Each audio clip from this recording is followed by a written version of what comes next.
Bonjour à toutes et à tous. Je vous salue tous. Bienvenue sur l'épisode numéro 7 de l'émission La Table Ronde. La Table Ronde est une émission dans laquelle nous discutons les enjeux de l'éducation, en fait, ou bien de l'apprentissage et l'enseignement du français. Et aujourd'hui, j'ai l'honneur de d'avoir une très belle invitée que j'ai eu à faire connaissance au Sénégal lors du Belk Dakar 2024. Notre invité va se présenter et là, on commence l'émission. Bonjour Nadège. Bonjour Elvis, bonjour à tout un chacun. Effectivement, Elvis et moi, on s'est connus à Dakar et c'était au cours d'une formation destinée aux enseignants de et en français. Et nous, on va dire que nous étions là-bas en tant que enseignants de français langue étrangère. Donc, je suis Nadège Monloupe-Didounou, enseignante de français langue étrangère à l'Institut français de Cotonou au Bénin. OK. Merci beaucoup, Nadège.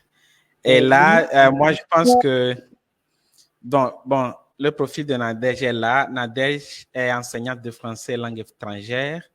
Elle est examinateur TCF et TEF, examinateur correcteur du DELF-DALF, et elle est aussi assesseure du jury DELF-DALF pour le Bénin. Donc, c'est une femme battante. Alors, allons directement aux questions. Déjà, les questions sont affichées sur l'écran. Donc, ma première question ici est, voyant votre parcours dans l'enseignement du FLE, c'est très impressionnant, j'avoue, hein?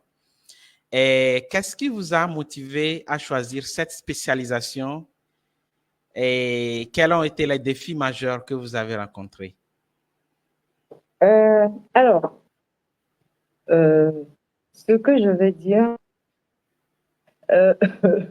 le français langue étrangère ou si vous préférez le FLE, j'y suis arrivée en reconversion professionnelle. Parce que au départ, j'étais journaliste audiovisuel. J'ai donc essayé de faire tant bien que mal mon bonhomme de chemin dans cette profession-là. Et malheureusement, à mon grand désarroi, j'ai remarqué que pour s'épanouir dans ce domaine, il faut il faut deux choses. Un, le parrain. Deux, le compromis. Et comme je n'étais pas prête, pas de parrain. Deux, je n'étais pas prête à faire de compromis. Donc, en 2016, plus précisément en juin 2016, j'ai juste déposé le microphone et je suis retournée à l'école pour faire un master. Un master en Development Studies et c'était à l'African School of Economics.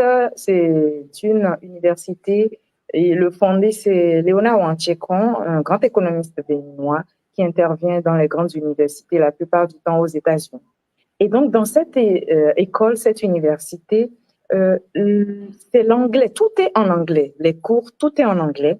Et par ricochet, j'ai amélioré mon anglais. J'étais une débutante, bien entendu, et j'ai fini par améliorer cette langue-là. Et donc, entre-temps, j'étais dans une association, je militais pour tout ce qui est promotion, initiative, innovation dans le domaine du climat. Et c'est pendant un atelier de fabrication de sacs en papier qu'un ami nigérien m'a appelé au téléphone. J'ai décroché, je me suis éloignée un tout petit peu de mes collègues avec qui je travaillais et j'ai engagé la discussion avec mon ami nigérien qui m'avait appelé au téléphone. Donc, on a discuté, bien entendu, en anglais. Et on a fait une dizaine de minutes parce que c'est quelqu'un que j'ai perdu de vue. Donc, il est venu au Bénin, il voulait avoir de mes nouvelles. Et après la conversation, je me suis rassise au milieu de mes collègues et il y en avait une qui m'a interpellée et elle me dit, ah mais tiens, je ne savais pas que tu étais bilingue. Et bon, on a souri et puis après cela, quelques jours après, son mari est venu vers moi avec ma collègue là, bien entendu, et c'est comme ça qu'il m'a proposé l'enseignement du FLE. Je ne savais pas dans quoi je m'engageais, mais c'est comme cela, tout simplement, que j'ai commencé. Et de fil en aiguille, j'ai fini à l'Institut français de Cotonou. Et puis voilà, j'y suis encore jusqu'à aujourd'hui. Et là, bon, selon toi, pourquoi cette transition de journalisme à l'enseignement? Tu l'as déjà mentionné que ton ami t'a convaincu, mais toi-même, en tant qu'individu, qu'est-ce qui t'a convaincu de devenir enseignante ou soit enseignante bilingue ou bien du FLE au lieu du journalisme? Pour la petite histoire, c'est depuis ma première année d'université qu'il y avait, on va dire, il y a ma cousine qui me fait de grands gestes de l'autre côté. Donc, il y avait, on va dire, une sorte de pénurie d'enseignants de français depuis ma première année à l'université parce que j'ai fait la linguistique. Et donc, c'était tout à fait normal que je me lance dans l'enseignement du français de par cette filière-là. Mais moi, j'ai dit non, que je ne voulais pas enseigner. Mon objectif, c'est la communication ou la presse. Et donc, j'ai tenu mordicus jusqu'à la fin de l'université et même mes collègues étudiants de l'époque, plusieurs parmi eux sont devenus enseignants, directeurs d'établissement et ils continuent leur carrière jusqu'à présent.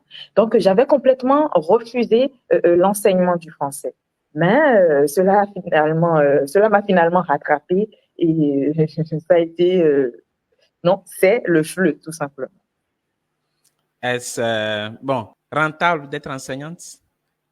Alors, dire que c'est rentable, c'est rentable, mais pas d'un point de vue pécuniaire.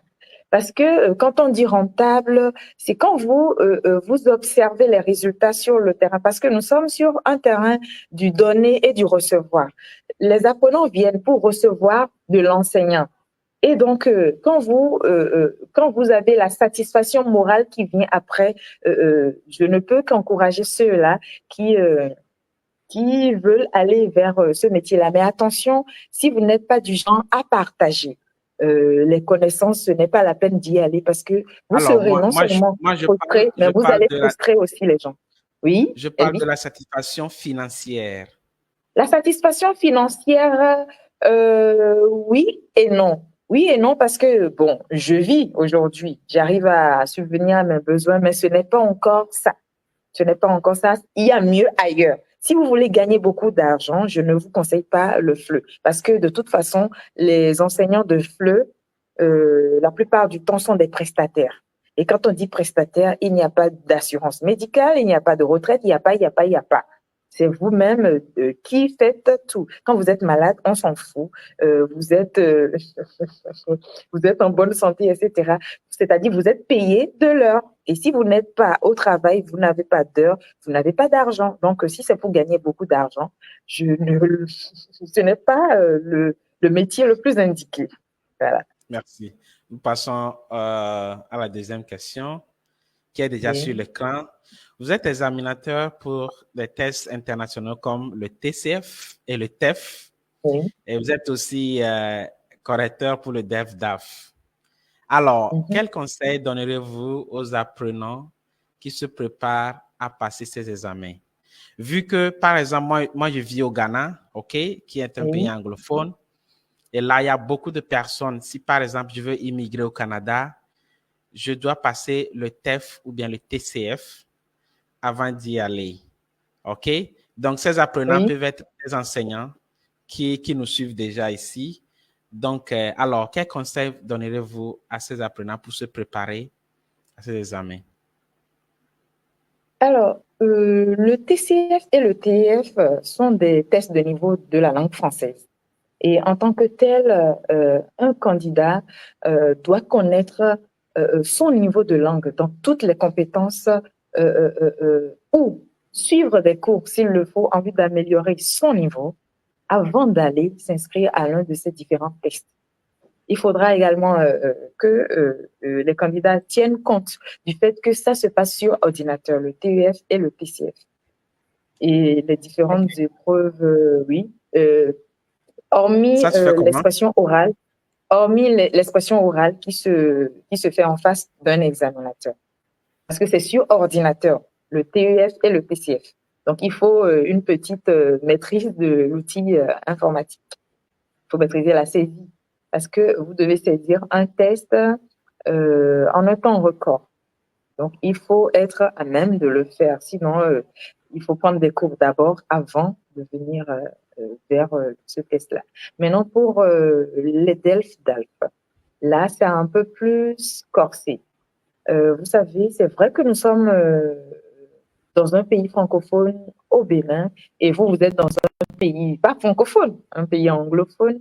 Et donc, avant d'aller vers ces certifications, la DELF-DALF, il faut être sûr que il faut que le candidat soit sûr lui-même qu'il a le niveau auquel il est inscrit. Parce que ce qui est à la différence du TCF et du TEF, là-bas, votre niveau ressort. Or, ici, pour le DELF, vous vous inscrivez en fonction de votre niveau. Donc, vous pouvez échouer ou réussir. Or, au TCF et au TEF, c'est juste votre niveau qui ressort. Ici, vous pouvez échouer. Si vous faites une erreur de casting au DELF-DALF, vous échouez et vous n'avez aucun diplôme. Or, pour les TEF et TCF, vous avez au moins la consolation de connaître vos niveaux réels dans chaque compétence. Donc, ça veut dire qu'au TCF et les TEF, on n'échoue pas. Non, on n'échoue pas. Vous avez juste votre niveau. Pas, mais le niveau sort. Donc, si tu as un niveau A1, A2, B1, B2, C1, C2, ça ressort. OK? Oui. OK. C'est un peu ça. Je vois. Oui. Mais pour le DEF-DALF, c'est un examen que tu dois prendre.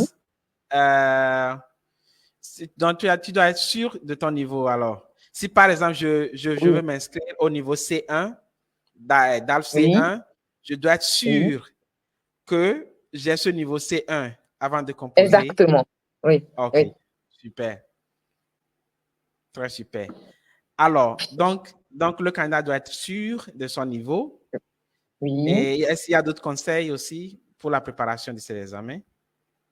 Alors, quand vous êtes sûr de votre niveau, vous avez parlé de C1.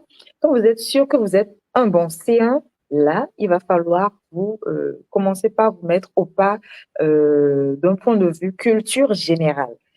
Parce que l'expérience a prouvé que de plus en plus, la culture générale, les gens n'y vont plus. Les gens ne sont pas cultivés et la remarque est que les gens ne lisent plus. Vous et moi, nous ne lisons plus. Or, le savoir, les connaissances se trouvent dans les livres. C'est vrai, aujourd'hui, nous avons le numérique, mais il y a les livres numériques.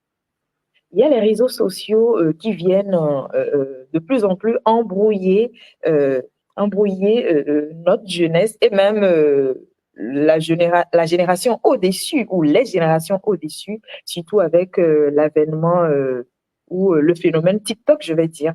Donc, les gens ne lisent plus, les gens n'écoutent plus la radio et vous sentez quand ils viennent aux différentes certifications, vous sentez qu'ils ont des lacunes.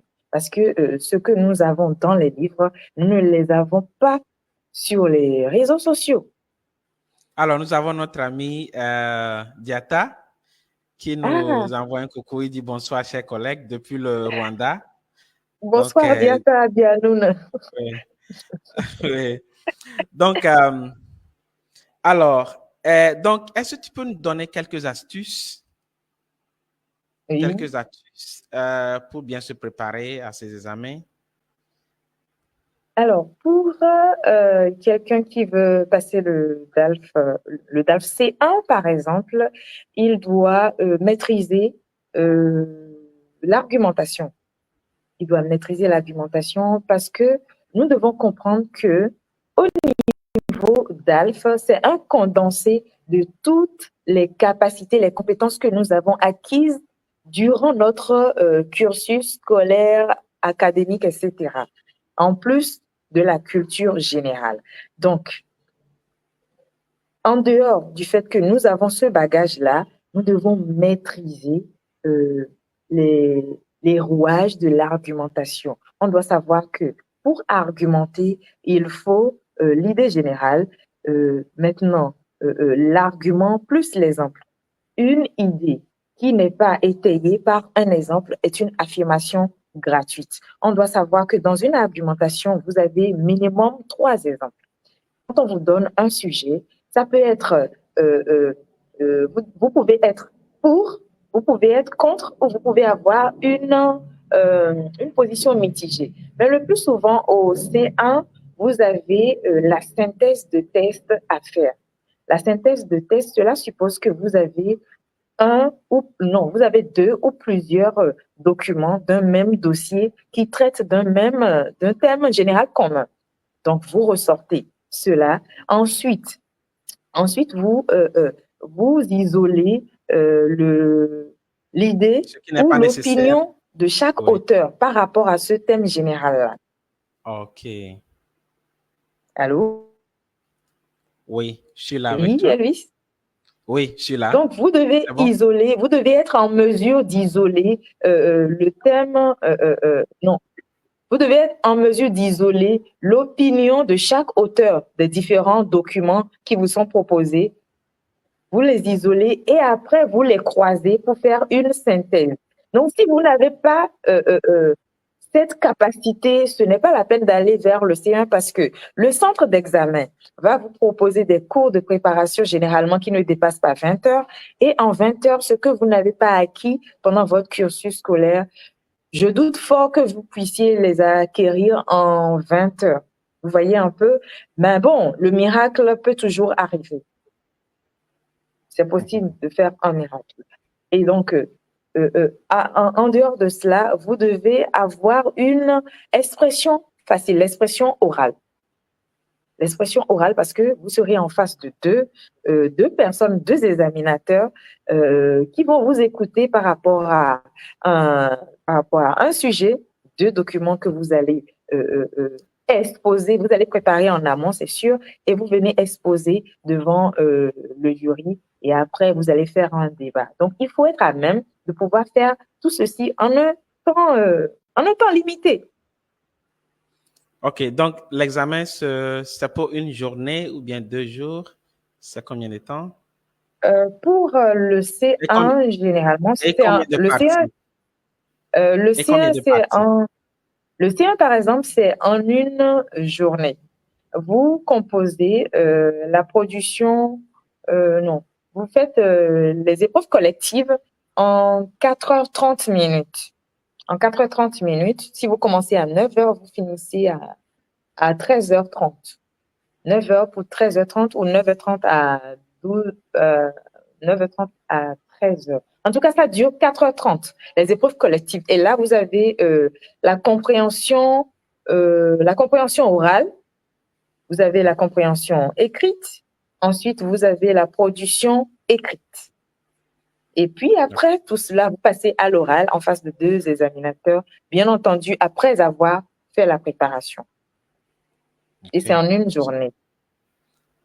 Super. Alors, notre 3e question c'est en relation avec la question précédente.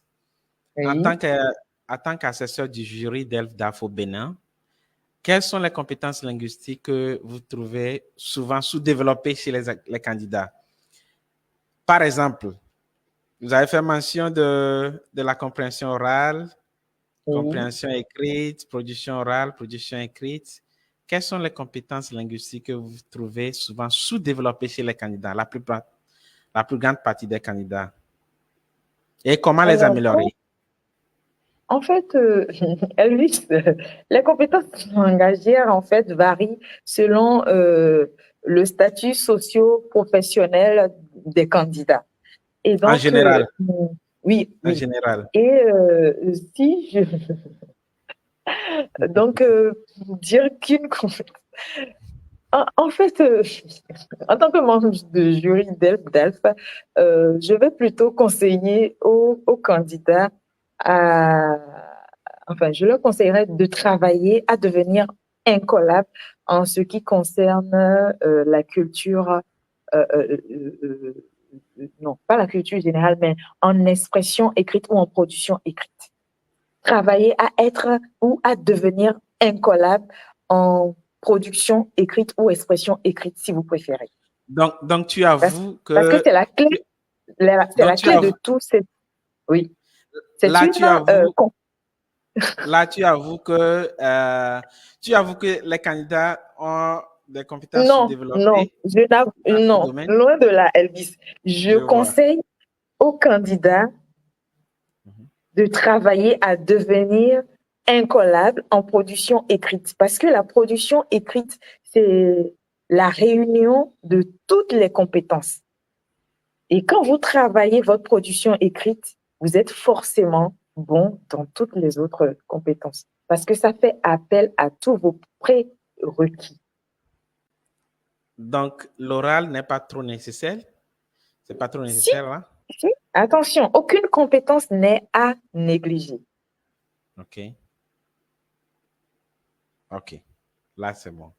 Donc, comment est-ce qu'ils peuvent améliorer ces compétences, selon toi? Il y a la lecture. La lecture, elle n'est pas à négliger. Je ne parle pas de la lecture des posts sur Facebook, etc. C'est vrai qu'il y a des écrits scientifiques sur Facebook, mais je ne conseillerais pas à un candidat qui est en train de préparer une certification en langue française d'aller vers les réseaux sociaux.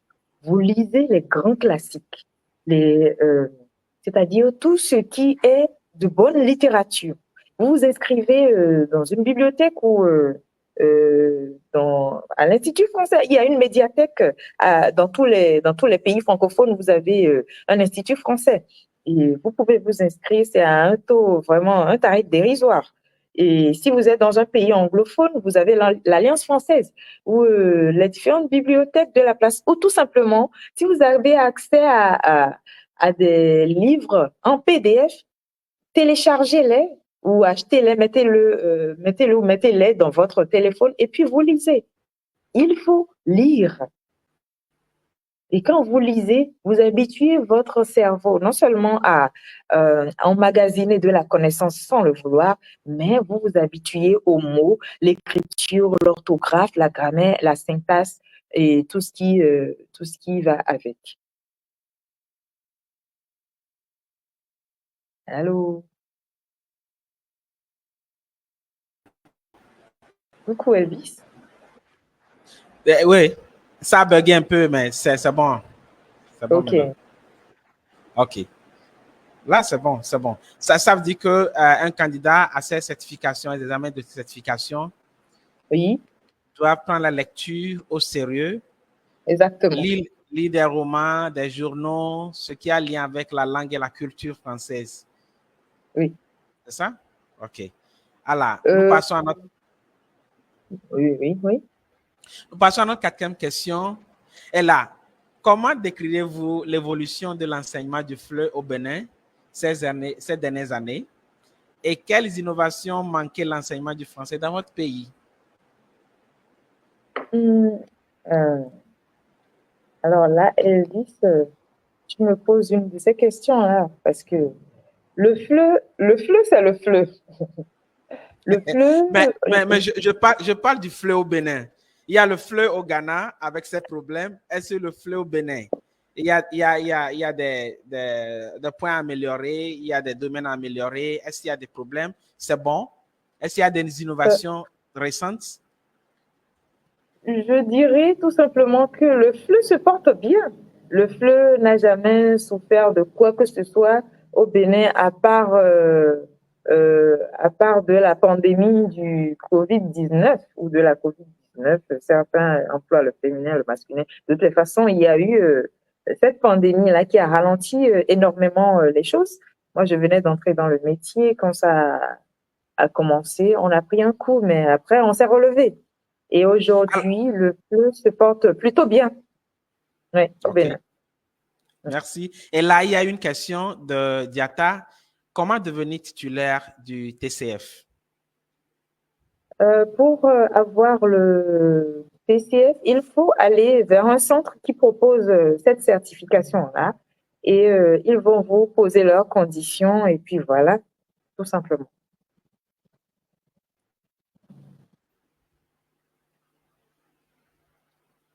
Exemple de centre? Bon, le centre que je connais, c'est celui où je travaille, l'Institut français de Cotonou. OK. Donc, bon, je pense qu'il y a l'Institut français dans tous les pays. Même ici au Ghana, il y a l'Institut français. Il y a aussi les alliances françaises aussi. Et là, vous pouvez vous inscrire. Et bon, c'est dans quel mois, quelle période? Alors, depuis quelque temps au Bénin, il y a, il y a une grosse affluence vers ces tests-là. Et puis, vous avez des tests qui se faisaient une fois par mois. Quand je prends par exemple le TCF tout public, c'était une fois par mois dans un passé plus ou moins récent. Mais aujourd'hui, presque chaque semaine, nous faisons passer ce test-là à des candidats qui sont inscrits. Alors, les gens disent souvent que bon, le TCF et le TEF doivent être renouvelés chaque 2 ans. C'est vrai?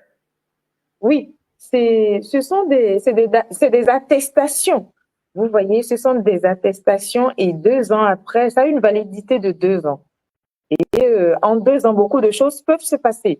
Vous et moi, nous savons quelque chose en matière de langue. Quand on ne la pratique pas, on perd en compétences. On perd en compétences. Donc, vous êtes aujourd'hui un C2 en expression orale. Vous ne pratiquez pas. Vous allez dans un milieu anglophone. Vous ne pratiquez plus la langue française. Ben, vous regressez forcément. Vous êtes un B2. Vous commencez peut-être des études doctorales. Vous allez évoluer. Vous passez de B2 à C2. Donc, je crois bien que c'est au vu de ces mutations ou de ces changements qui peuvent intervenir dans la vie d'un être que c'est mis à 2 ans de validité, tout simplement. Je pense bien.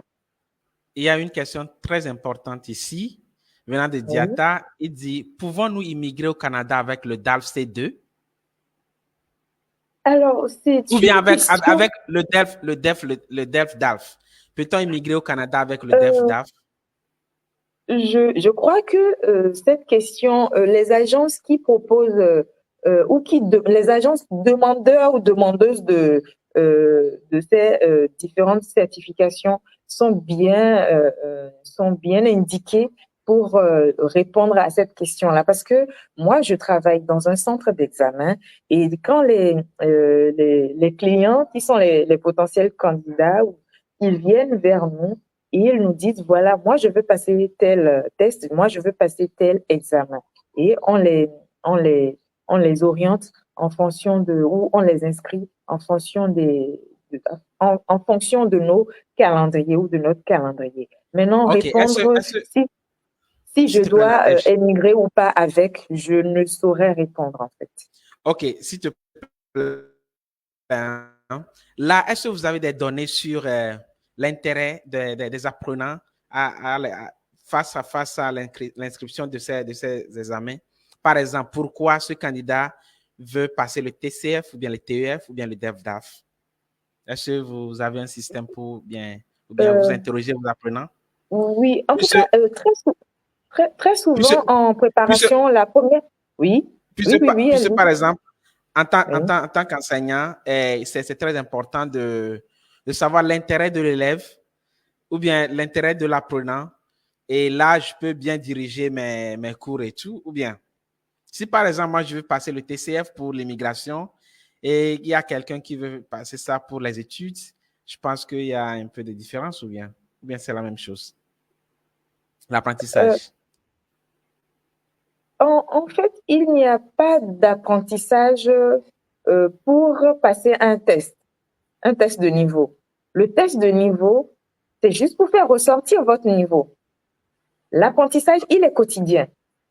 Je ne sais pas si on se comprend, Alice. Oh oui, ça va. L'apprentissage est quotidien. Maintenant, je veux émigrer. Je veux émigrer vers le Canada, vers la France, vers la Belgique, etc. Et on me demande de prouver mon niveau de français. Je viens vers le centre. Je demande, je donne le nom du test qu'on m'a demandé de faire pour prouver le niveau que j'ai en français. Et nous, en tant que formateur ou examinateur, on accompagne ce candidat-là, on lui montre, on lui explique le déroulé du test et comment faire pour s'en sortir le jour du test en réalité. On lui montre les cases qu'il faut remplir, il faut faire ci à ce niveau. Pendant la compréhension orale, il faut faire comme cela, etc. le jour du test. C'est tout ce que nous leur proposons. Mais ce n'est pas maintenant qu'on va leur apprendre la grammaire, on dit le papa, on dit la maman. Non, parce que chaque candidat vient avec son niveau dans la langue. Donc, le candidat doit se préparer avant de venir au centre. Et là, le centre va former ce... Alors, il y a une erreur que, bon, j'ose appeler ça erreur. Il y a une erreur que commettent souvent les candidats, c'est-à-dire que je suis dans un processus d'émigration. Je veux peut-être aller étudier, j'ai le baccalauréat et je vais commencer mes études universitaires au Canada. Donc, je suppose, on me demande de fournir une preuve, une certification en langue française parce que de plus en plus au Canada, on veut des francophones. On veut des francophones. Maintenant, celui-là à qui on a demandé la preuve, la certification, il se dit, bon, je suis un francophone, pourquoi on me demande une certification de français? Donc, il se dit, bon, de toutes les façons, ça va bien se passer. Et c'est maintenant, face au déroulé, face au contenu du test, il se rend compte qu'en réalité, il est francophone, mais il a des lacunes. Parce que étant francophone, nous ne lisons plus, nous n'écoutons plus la radio, nous ne faisons plus certaines choses et il y a un certain laisser-aller. Et on s'exprime plus en vernaculaire, en charabia et tout. Non, ce n'est pas de cela qu'il s'agit. Ça n'a rien à voir avec nos langues locales. Non, rien à voir. C'est-à-dire que quand je suis en train d'apprendre une langue ou quand je travaille avec une langue, je me dois d'exceller. Je me dois de performer mon utilisation de cette langue-là au quotidien. L'expérience a prouvé aujourd'hui que les francophones, je ne comprends pas, les francophones sont devenus très laxistes dans l'utilisation de la langue. Il y a, on développe parfois un style qui n'a rien à voir avec la langue et puis on désapprend. On désapprend parfois, tu entends, bon, le français, ce n'est pas ma langue, hein. C'est notre langue. Le français, c'est notre chose, qu'on le veuille ou pas. En tant que francophone, en tout cas, le français, c'est notre chose et on peut se dire même que c'est devenu notre langue maternelle. Parce que quand vous étiez dans le ventre de votre mère, je parie que même dans votre village, même si votre maman à l'époque ne comprenait pas français, il y a forcément quelqu'un qui parlait français dans un coin quelque part aux alentours. Vous voyez, donc, d'une manière ou d'une autre, nous avons été bercés par la langue française, nous avons été scolarisés en français, nous avons fait de la maternelle jusqu'au baccalauréat en français. Et donc, à l'université, ce n'est plus normal qu'on soit en train de commettre un certain nombre d'erreurs parce que nous avons les outils qu'il faut, nous avons tout ce qu'il faut pour performer parce que c'est avec cette langue-là que nous travaillons. Je peux parler ma langue Gon. Moi, je suis Gon de Porto Novo au Bénin. Je n'ai aucun problème avec ma langue. Et parfois, il m'arrive même en plein cours de sortir un proverbe dans ma langue. Ça ne gêne personne. Je ne sais pas si on se comprend. L'utilisation de ma langue n'est pas un obstacle à l'utilisation de ma langue de travail. Alors, Nadège, tu vois, il y a des gens, par exemple, je te donne un scénario et il y a quelqu'un qui veut immigrer au Canada, par exemple. Il veut immigrer au Canada et il a peu de temps, OK? Peut-être 4 mois, 5 mois, 6 mois pour commencer son processus de visa et tout. Et là, il n'a aucune... Par exemple, je parle des pays anglophones, hein, comme le Ghana, par exemple. Quelqu'un qui a un niveau peut-être A1 dans la langue française et il a l'impression de venir à l'Institut français, d'apprendre le français et passer le test. Est-ce possible? La première question que je vais poser à cette personne-là est quel est son niveau actuel en français? Et la deuxième question, ou peut-être bien même la première question, quel niveau dans son dossier d'immigration, quel niveau on lui demande? Quel niveau en français on lui demande d'atteindre en français? Quel est le niveau qu'on lui demande et maintenant, quel est son niveau actuellement? Il doit répondre à ces deux questions avant qu'on avance. La raison pour laquelle je pose cette question est qu'il y a des gens qui veulent aller à l'Alliance française, qui veulent aller à l'Institut français pour apprendre le français, OK? Et pour pouvoir passer à ces tests. Et puis, après tout, ils disent, bon, là, on nous parle juste de l'examen, moi, j'apprends pas le français en tant que tel, tu vois? C'est juste la préparation pour les tests et pas l'apprentissage du français elle-même. Mais c'est de ça que je parle, en fait, Elvis. Parce que les cours qu'on vous propose en réalité juste avant l'examen ou avant le test, ce n'est pas un cours de mise à niveau. C'est juste un cours de préparation pour les examens. On vous montre les cases qu'il faut remplir le jour du test et on vous aide à les remplir, à être en mesure de les remplir le jour du test. Ce n'est pas maintenant qu'on vous apprend à lire. Ce n'est pas maintenant qu'on vous apprend à écouter. Ce n'est pas maintenant qu'on vous apprend à faire une argumentation, non. En fait, c'est ce que les candidats ne comprennent pas. Oui, et là, les gens ne savent pas que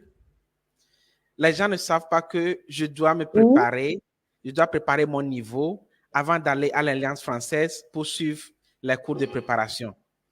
Eux, ils pensent que c'est à l'Alliance française ou bien à l'Institut français que je dois maintenant apprendre à parler, à bien écouter, à bien écrire et tout. C'est ça en fait. C'est ça en fait. Oui,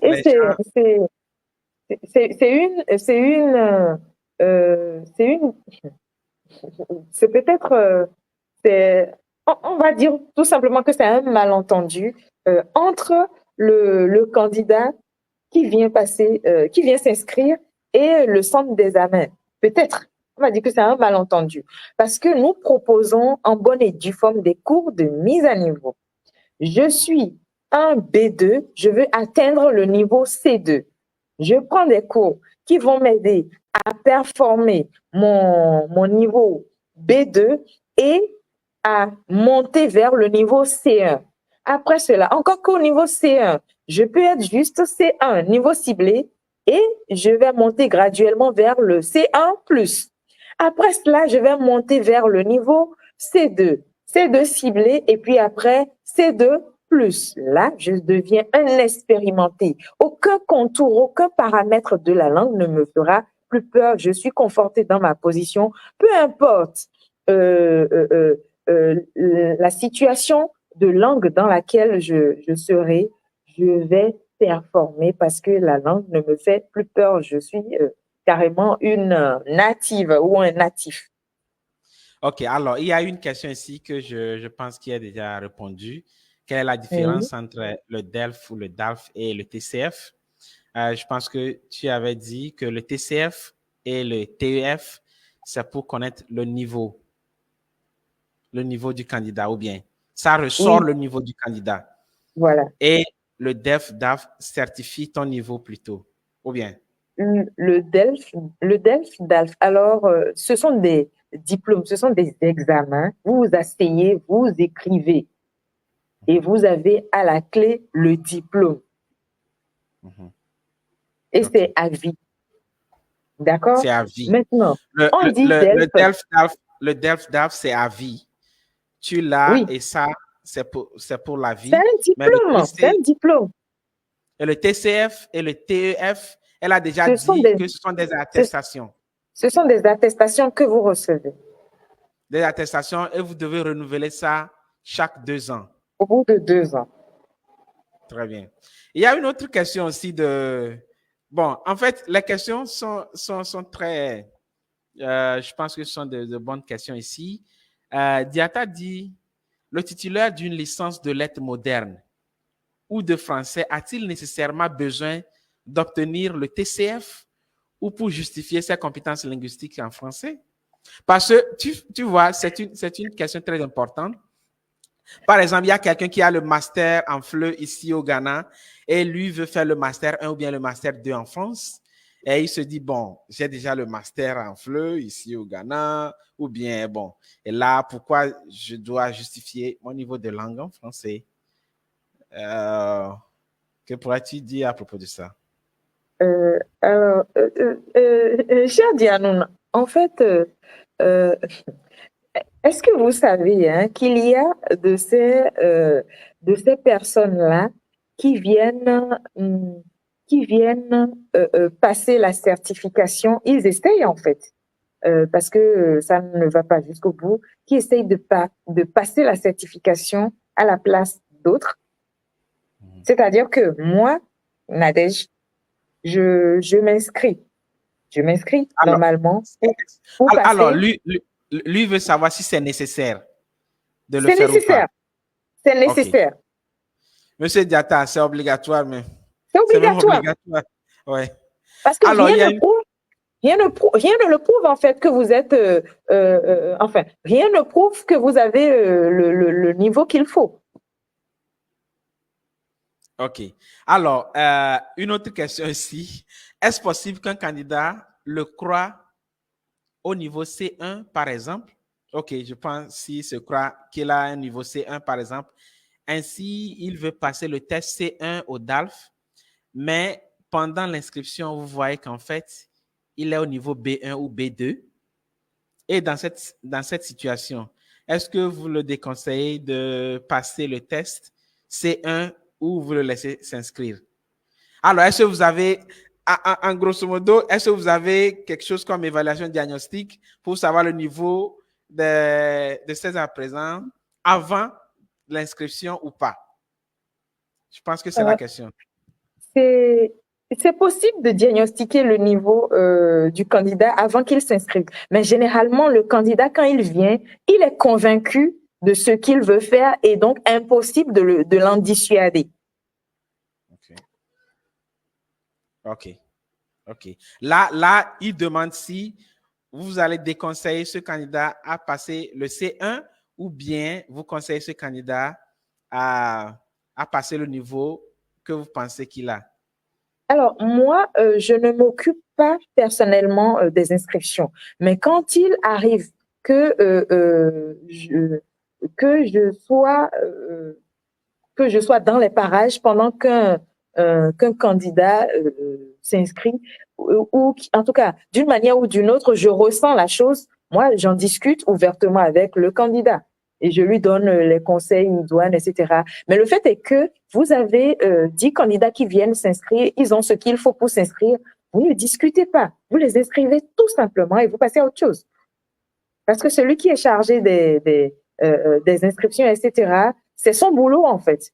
Il ne fait pas forcément un diagnostic, mais le candidat peut demander un diagnostic. Il n'y a pas de problème. Le test, jusque-là, c'est gratuit. Peut-être que ça va devenir payant à un moment donné à l'Institut français de Cotonou. Vous pouvez demander à faire un test de niveau avant de vous inscrire. Mais le fait est que il veut voyager. On lui a demandé d'avoir le C1. Donc, il vient juste s'inscrire au C1 parce que c'est le C1 qu'on lui a demandé. Il ne se pose plus la question, est-ce que j'ai réellement le niveau C1? Il ne se pose pas la question. OK. Alors, est-ce qu'il y a déjà un système? Je pense qu'il y a déjà un système sur TV5 Monde, Apprendre le fleu et tout. Là, vous pouvez aller en ligne, OK? Tester votre niveau avant d'aller au centre. Donc, apprendre le fleu avec TV5 Monde. Et là, vous ajoutez TCF ou bien TEF. Vous frappez sur Google, vous allez avoir le lien. Allez là, il y a déjà un test. Là, je pense il y a le minuteur et tout. Donc, tu as 80 minutes ou quelque chose comme ça. Oui, donc, 89 minutes ou 90 minutes. 90 minutes, ouais, 90 minutes pour tester votre niveau de langue. Et là, vous savez si vous avez un niveau C1, B1, B2 ou bien C2 avant d'aller faire votre inscription, s'il vous plaît. N'allez pas déranger Nadège et d'autres formateurs. OK, là, c'est bon. Nous allons passer à la question numéro 5. Et là, en tant qu'enseignante du FLE, quelle approche pédagogique privilégiez-vous pour motiver vos apprenants et rendre l'apprentissage du français plus interactif et engageant? Alors, très souvent, nous utilisons, en tout cas moi personnellement, la communication. La communication, parce que oui, l'approche communicationnelle, parce que l'apprenant qui vient vers le FLE, c'est parce qu'il veut communiquer dans son environnement, il veut interagir avec les siens. Donc, c'est l'approche communicationnelle. Et là, on va travailler le lexique, foncièrement le lexique, et ensuite la grammaire, etc. Voilà, OK, je vois. Ah, super. Notre prochaine question, c'est... Alors, vous travaillez sur des examens comme le DELF et le DALF, qui sont reconnus mondialement. Parce que le DELF-DALF qui se passe au Bénin, ça se passe au Ghana, ça se passe en France, même au Canada, aux États-Unis, partout dans le monde. Oui. Alors, quelle est selon vous l'importance de ces certifications pour ceux qui y participent?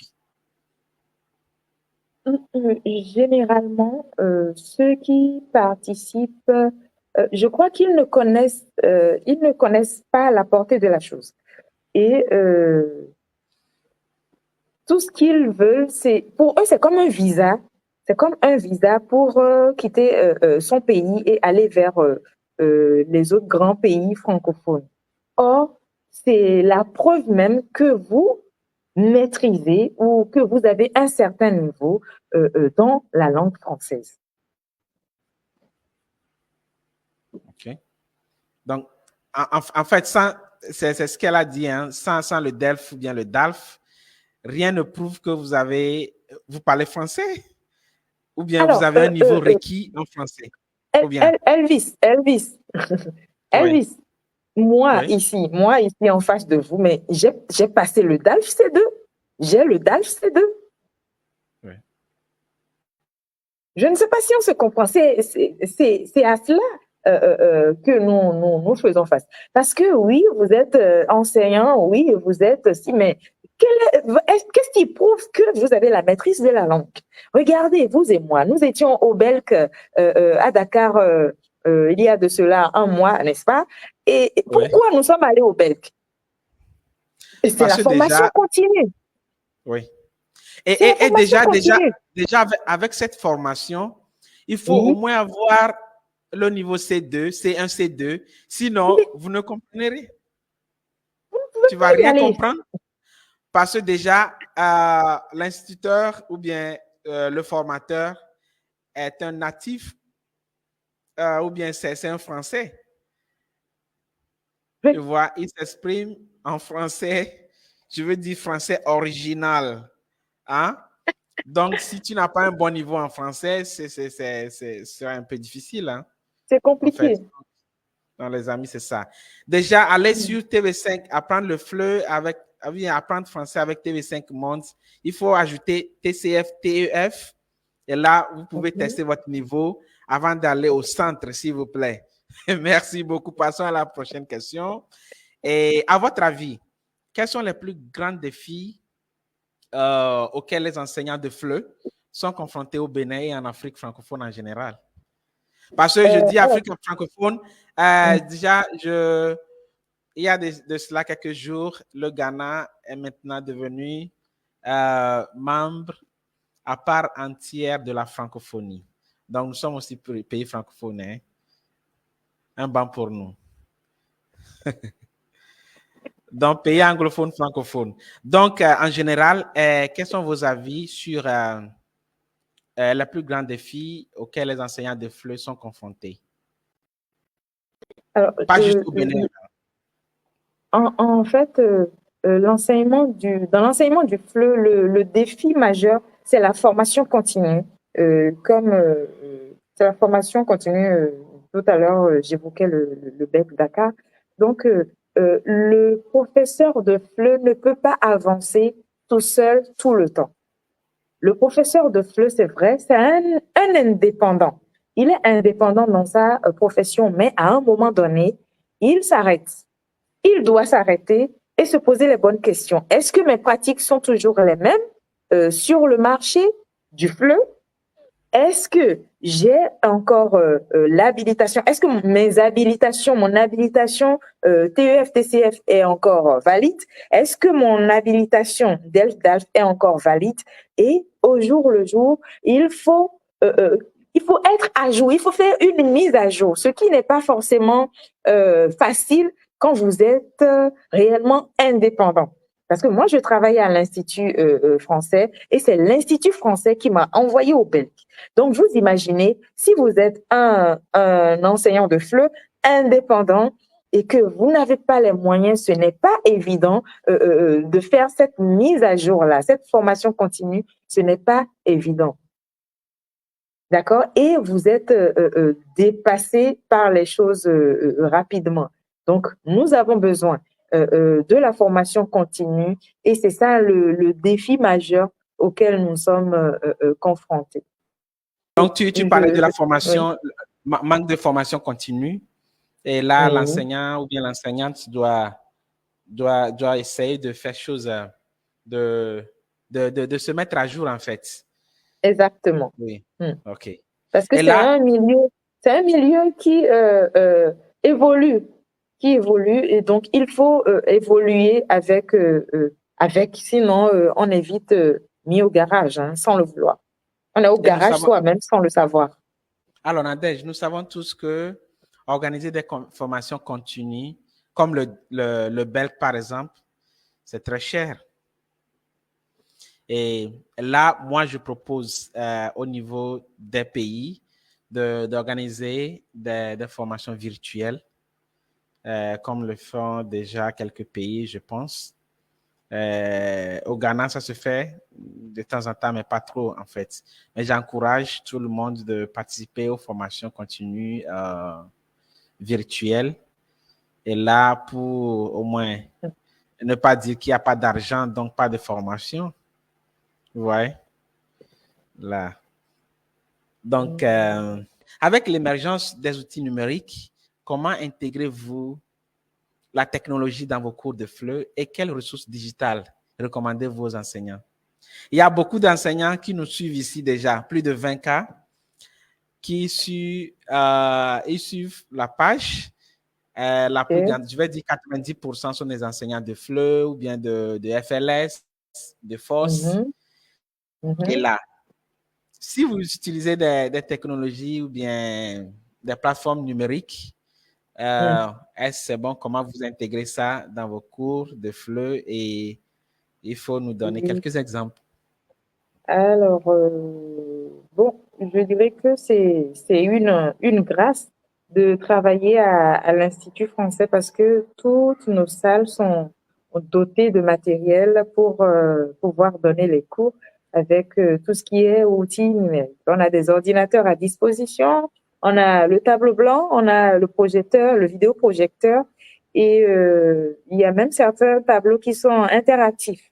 Donc, tout est, en fait, tout est réuni pour utiliser, et puis voilà, il y a la connexion Internet dans presque toutes les salles, on va dire. Et donc, tout est mis en place pour que l'enseignant utilise à volo les outils numériques. Et moi, je suis tombée amoureuse dernièrement de la digitale. Très bien, super. La digitale. Et je fais un coucou au professeur José Segura. José Segura, Oui. coucou à lui. Et en fait, j'ai fait une démonstration de cours avec, avec la digitale. C'était super. Oui. Hein? En fait, il y a déjà le test, là où il y a l'objectif du cours. Tu peux étaler les étapes. Là, en tant qu'enseignant, tu sais déjà que, bon, premièrement, je dois faire ceci. Après ça, tu peux fermer. Et là, tu continues. Donc, les amis, c'est ladigital.net ou bien ladigital.net. Et c'est gratuit. Tu n'as pas besoin de créer un compte. Donc, nous aussi, on a eu la chance de suivre des formations sur ça au Bel Dakar, hein, par notre formateur José Segura. Oui. Donc, c'est très important, comme elle a dit. Ça bug un peu chez elle. Ça a bugué chez elle. OK, ça a bugué un peu, là, c'est bon. Oui. Alors, allons directement à la dernière question. Quel projet ou initiative aimeriez-vous voir se développer dans le futur pour améliorer la promotion de la langue française au Bénin et dans d'autres pays africains? Améliorer. Bon, c'est un peu trop dire. Moi, je suis trop insignifiante pour m'exprimer en ces termes-là. Il faut suggérer. Moi, ce que je dirais, c'est que les professeurs, parce que Elvis, tu ne me diras pas le contraire, tu es dans la Fédération internationale des professeurs de France, n'est-ce pas? Et moi, je me dis que pourquoi ne pas harmoniser les programmes d'enseignement pour pouvoir intégrer, pourquoi pas, et c'est-à-dire l'approche communicationnelle que nous expérimentons dans le FLE au niveau du français langue seconde, et pour que les disparités que nous observons plus tard quand les différents apprenants ou les différents locuteurs francophones et ou non se retrouvent en situation de certification. Comment faire pour amenuiser, réduire les risques d'emmagasiner ou de délaisser une compétence au détriment d'une autre compétence. Je ne sais pas si je me fais comprendre.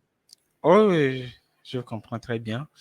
Okay. Parce que c'est un peu trop criard, en fait, ce qui se passe, parce que nous avons des lacunes et nous n'en sommes pas conscients. Et c'est finalement quand on nous demande une certification que nous nous rendons compte que, attention, j'ai des lacunes. Il faut toujours se préparer. Par exemple, il y a beaucoup de questions à propos des visas et tout. S'il vous plaît, les amis, préparez-vous.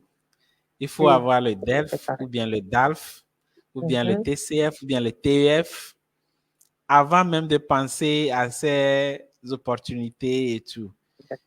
Et là, je pense que vous devez vous préparer. Alors, Nadège, Oui, Elvis. Un mot dans ta langue maternelle.